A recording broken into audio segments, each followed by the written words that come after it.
আজকের রেসিপি মিষ্টি দোকানের মতন ছানার জিলিপি। এই পদ্ধতিতে একদিন হলেও ছানার জিলিপির রেসিপিটা বাড়িতে বানিয়ে দেখতে পারেন। খেতে ও দেখতে দুটোই একেবারে দোকানের মতনই হবে। আশা করি মিষ্টির রেসিপিটা আপনাদের খুবই ভালো লাগবে। শেষ পর্যন্ত দেখার জন্য আপনাদের কাছে অনুরোধ রইল। আর আপনারা দেখুন ছানার জিলিপিগুলো কতটা নরম তুলতুলে রসালো হয়েছে, দেখেও বোঝা যাচ্ছে। তো চলুন দারুণ স্বাদের জিলিপিগুলো বানানো শুরু করা যাক। নমস্কার, আমি রুমি। আপনাদের সবাইকে আবারও একটা দারুণ স্বাদের রেসিপিতে স্বাগত। প্রথমে আমি 100 গ্রাম ছানা নিয়েছি।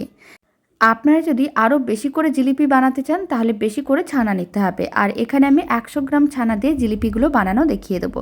প্রথমে ছানাগুলোকে 3 মিনিটের মতন খুব ভালো করে মেখে নিয়েছিলাম, এতে ছানাটা বেশ নরম হয়ে যায়। এবার আমি দিয়ে দিলাম 100 গ্রামের মতন ময়দা। আর আমি দিয়ে দিচ্ছি 10 টাকার গুঁড়ো দুধ। 10 টাকার যে গুঁড়ো দুধের প্যাকেটগুলো হয় সেখান থেকে গুঁড়ো দুধটা দিয়ে দিলাম। আর চা চামচের হাফ চামচে দিয়ে দিলাম বেকিং পাউডার, তার হাফ বেকিং সোডা, মানে চা চামচের 4 ভাগের 1 ভাগ বেকিং সোডা। সমস্ত উপকরণগুলোকে একসঙ্গে খুব ভালো করে মিশিয়ে নিতে হবে। সমস্ত উপকরণগুলোকে খুব ভালো করে মিশিয়ে নেওয়ার পরে এখন অল্প একটু জল নিয়ে নিলাম। খুবই সামান্য পরিমাণ, চা চামচের 1 চামচের মতন জল নিয়েছিলাম। তারপর সমস্ত উপকরণগুলোকে একসঙ্গে খুব ভালো করে মেখে এরকম একটা ডো রেডি করতে হবে। আর ডোটা এই সময় একটু চিটচিটে মনে হতে পারে। ডোটা রেডি করা হয়ে গেছে। এখন ডোটাকে এইভাবে প্রায় 5 থেকে 7 মিনিট রেখে দিতে হবে। 5-7 মিনিট পরে আমি আপনাদের দেখাচ্ছি।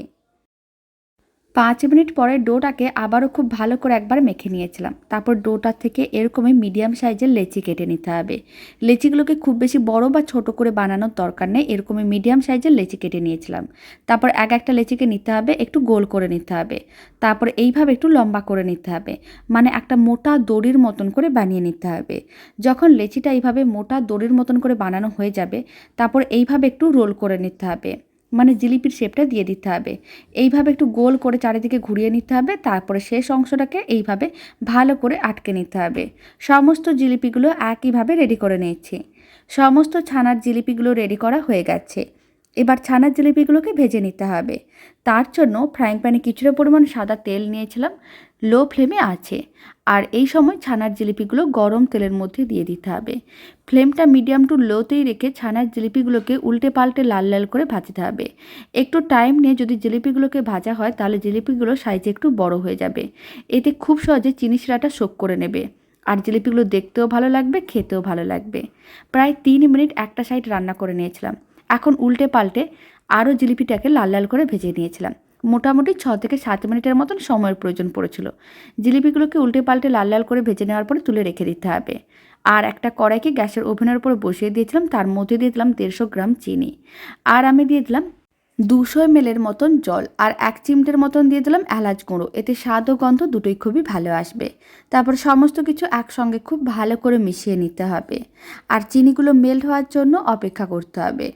ফ্লেমটা হাইতেই ছিল, চিনিগুলো মেল্ট হয়ে গেছে। চিনি শিরাটাকে 1 মিনিট খুব ভালো করে ফুটিয়ে নিয়েছিলাম। এখন ফ্লেমটা অফ করে দিতে হবে। আর ফ্লেমটা অফ করার পরে গরম চিনি শিরার মধ্যে ভেজে রাখা জিলিপিগুলো দিয়ে দিতে হবে। তারপরে চিনি শিরাটা এইভাবে একটু ছিটিয়ে দিতে হবে। আর কড়াইয়ের ঢাকনা বন্ধ করে প্রায় 30 মিনিটের মতন রেখে দিতে হবে। এতে জিলিপিগুলো খুব ভালো করে চিনি শিরাটা শোক করে নেবে।